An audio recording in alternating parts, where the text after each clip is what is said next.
এখানে 500 গ্রাম ময়দার মধ্যে দিয়ে দিলাম নুন, চিনি, 2টো ডিম আর ছোট 1 বাটি আমুল দুধ, আর দিয়ে দিলাম অল্প করে সাদা তেল।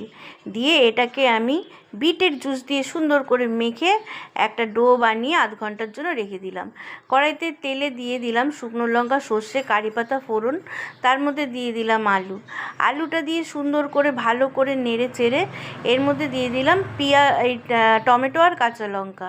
আচ্ছা, এটা দেওয়ার পরে নুন দিলাম, হলুদ দিলাম, লঙ্কার গুঁড়ো দিলাম, দিয়ে আরও ভালো করে সুন্দর করে কষিয়ে নিয়ে এর মধ্যেও আমি ঢেলে দিলাম সেই বিটের জুস।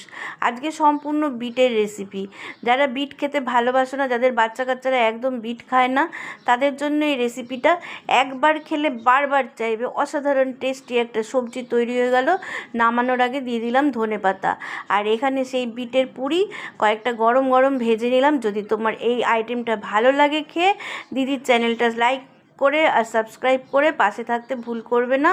অসাধারণ healthy and tasty breakfast recipe ready.